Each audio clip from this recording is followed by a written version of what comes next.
कहते हैं जिस किसी पर भी माता लक्ष्मी की कृपा हो जाए उसके जीवन में फिर कोई परेशानी नहीं आती।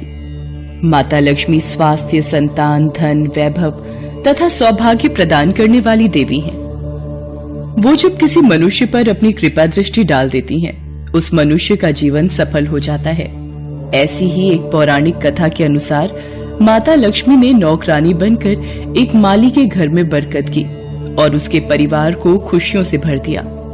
एक बार की बात है, भगवान विष्णु का मन शेषनाग पर बैठे बैठे बहुत उदास हो रहा था।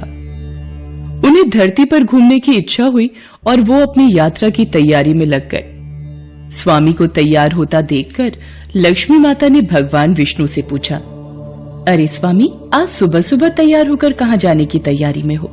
देवी लक्ष्मी, पता नहीं मन कुछ उदास है, इसलिए मैं धरती लोक पर भ्रमण करने जा रहा हूँ। हे देव, आप धरती पर भ्रमण के लिए जाएंगे तो आपके बिना मेरा मन भी नहीं लगेगा। क्या मैं भी आपके साथ धरती लोक पर भ्रमण के लिए चल सकती हूँ? ठीक है देवी लक्ष्मी, पर उसके लिए तुम्हें मेरी एक शर्त माननी होगी। तुम धरती पर पहुंचकर उत्तर दिशा की ओर नहीं देखोगी। ठीक है स्वामी, मैं धरती पर पहुंचकर उत्तर दिशा में नहीं देखूंगी। मुझे आपकी शर्त मंजूर है। भगवान विष्णु की इस शर्त से माता लक्ष्मी सहमत हो गई और प्रातःकाल होते ही माता लक्ष्मी और भगवान विष्णु धरती पर पहुंचे। उसी समय सूर्य उदय हुआ था। रात बरसात होकर हटी थी। चारों ओर हरियाली ही हरियाली थी। धरती की सुंदरता को देखकर माता लक्ष्मी अत्यंत प्रसन्नचित हुई और भगवान विष्णु को दिया वचन भूल गई। माता लक्ष्मी धरती को देखती देखती कब उत्तर दिशा की ओर देखने लगी, उन्हें पता ही नहीं चला। धरती का वातावरण देखने में कितना मनमोहक है और वो फूलों से भरा खेत। ये तो कितने सुंदर फूलों से सजा हुआ है। मैं ये फूल यदि तोड़ लूं?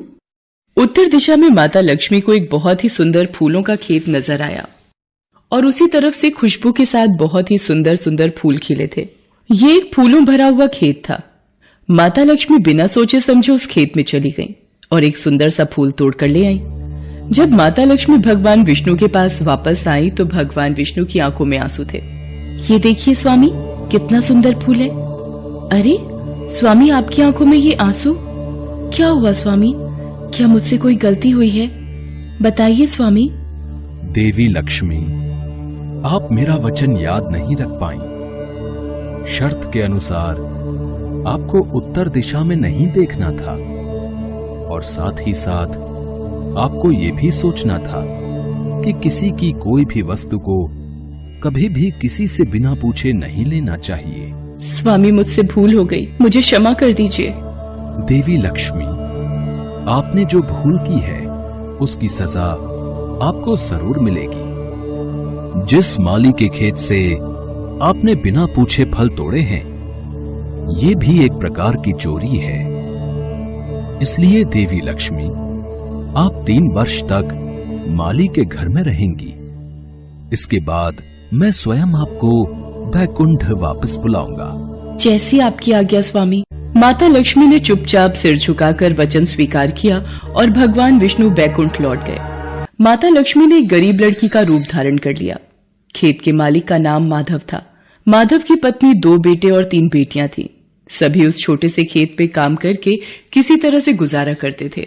खेत के पास ही माधव की झोपड़ी थी। माता लक्ष्मी माधव की झोपड़ी पर जाती हैं।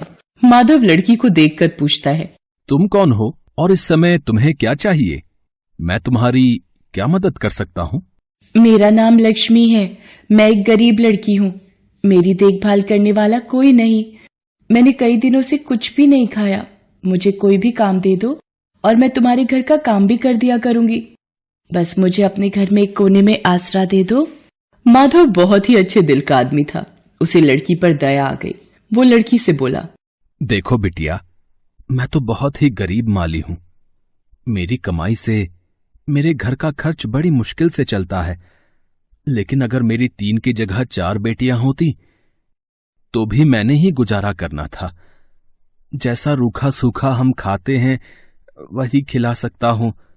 यदि तुम मेरे यहां यही रूखा सूखा खाकर खुश रह सकती हो तो अंदर आ जाओ।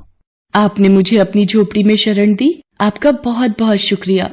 माता लक्ष्मी 3 साल माधव के घर पर नौकरानी बनकर रही। जिस दिन माता लक्ष्मी माधव के घर आई थी, उसी दिन से ही माधव को इतनी आमदनी हुई कि उसने एक गाय खरीद ली।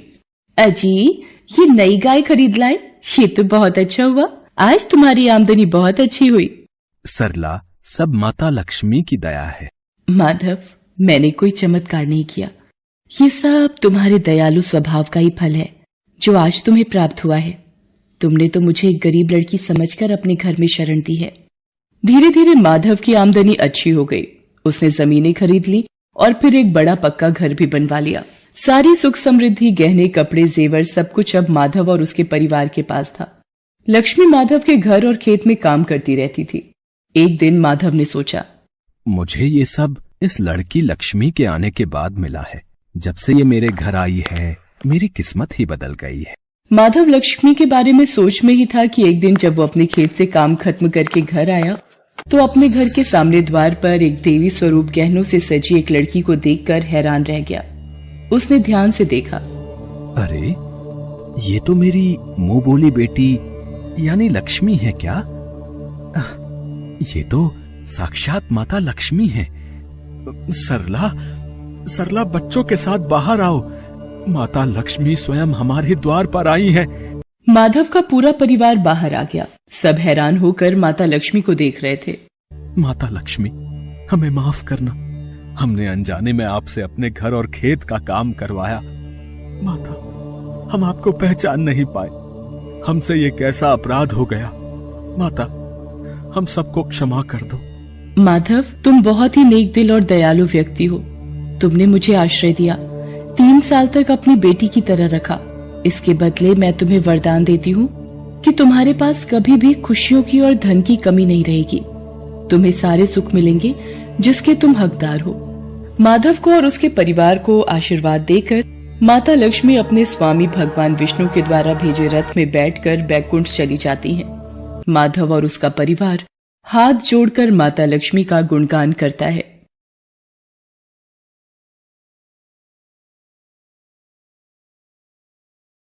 संतोषी की मां के गुजर जाने के बाद उसके पिता ने दूसरी शादी कर ली, पर संतोषी की दूसरी मां गायत्री कड़वे स्वभाव की थी। उसे संतोषी एक आंख नहीं भाती थी।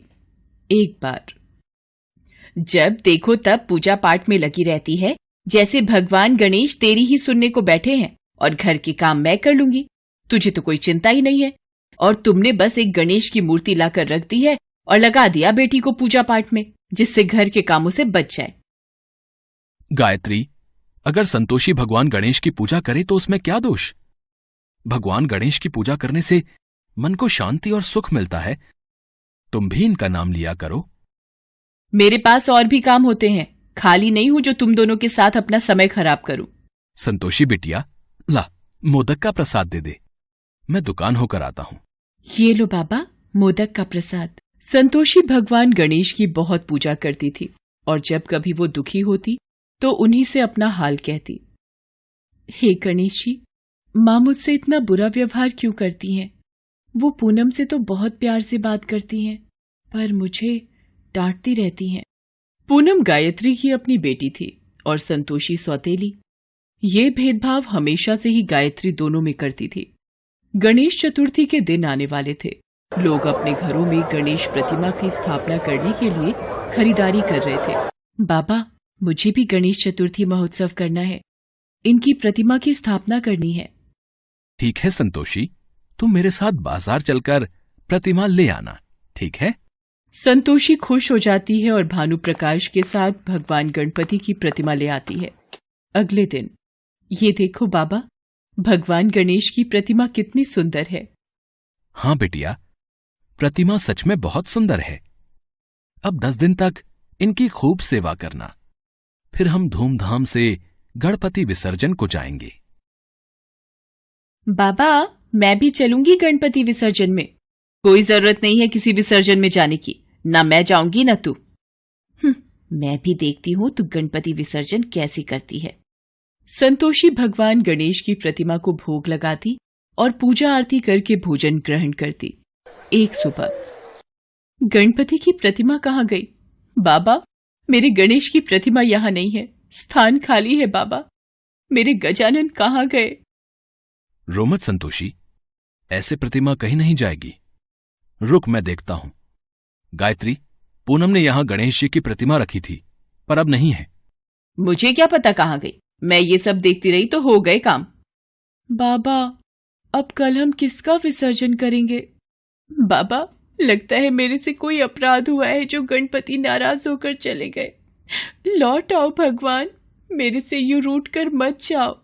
संतोषी बहुत रोती है। भूखी प्यासी वो वहीं बैठी रहती है। भानु प्रकाश उसे बहुत उठाने की कोशिश करता है, पर वो उस स्थान से उठने के लिए मना कर देती है। तभी उसे स्वप्न आता है। संतोषी, मुझे भी प्रसाद का मोदक और लड्डू दो ना। रुको चूहे महाराज, मैं आपको मोदक भी दूंगी और लड्डू भी। ये लो, पेट भर कर खाओ। अरे ये प्रसाद कहाँ लेकर भाग रहे हो? रुको। अरे ये तो उस बगीचे में जा रहा है। संतोषी का सपना टूट जाता है। वो बगीचे की ओर जाती है और मिट्टी खोदने लगती है। संतोषी, क्या हुआ बेटी? वहां मिट्टी क्यों खोद रही हो? बाबा, चूहा प्रसाद के मोदक और लड्डू लेकर यहाँ मिट्टी में चला गया, उसे निकाल रही हूँ। संतोषी जैसे ही मिट्टी खोदती है, संतोषी और भानु प्रकाश हैरान रह जाते हैं। बाबा, गणेश जी की प्रतिमा मिल गई, देखो। गणेश जी की प्रतिमा यहाँ बगीचे में कैसे? और ये हुआ कैसे? बाबा, अभी थोड़ी देर पहले सपने में एक चूहा मेरे पास आया और प्रसाद लेकर यहाँ भाग आया, और यहाँ मेरे गणेश की प्रतिमा मिल गई। गणपति बप्पा मोरिया, मंगल मूर्ति मोरिया। हे मेरे देवा, संतोषी पर अपना आशीर्वाद हमेशा बनाए रखना। अगले दिन संतोषी और भानु प्रकाश श्रद्धा भाव से गणपति विसर्जन करते हैं। जब वो घर वापस आते हैं, हे भगवान, मेरे पेट का दर्द नहीं जा रहा। जानलेवा दर्द है, कोई कुछ करो। गायत्री, डॉक्टर ने जो दवाई दी है वो तुमने खा ली है ना? अब आराम आ जाएगा तुम्हें। गायत्री का पेट दर्द बंद ही नहीं हो रहा था। सुनो जी, दर्द ठीक नहीं हो रहा, कुछ करो। भानु प्रकाश पास के हॉस्पिटल में भी दिखाकर आता है, पर सारी रिपोर्ट्स ठीक थी। गायत्री की बीमारी कोई समझ ही नहीं पा रहा था। दर्द से मेरी जान निकल रही है, मेरा दर्द बर्दाश्त के बाहर हो रहा है, मैं मर जाऊंगी जी। गायत्री, सब जगह तो दिखा दिया है, मैं क्या करूं? रिपोर्ट भी तुम्हारी कुछ नहीं कह रही। माँ, ये गणपति विसर्जन के प्रसाद का मोदक खा लो, पेट का दर्द ठीक हो जाएगा। इतने बड़े बड़े डॉक्टर देख चुके हैं, दवाइयां ठीक नहीं कर पाई और तू ये मोदक दे रही है। गायत्री, अगर संतोषी कह रही है तो थोड़ा मुंह लगा लो प्रसाद। गायत्री जैसे ही मोदक का टुकड़ा मुंह में लेती है, उसके पेट का दर्द बिल्कुल ठीक हो जाता है। ये कैसे हो सकता है? मेरे पेट का दर्द गायब हो गया।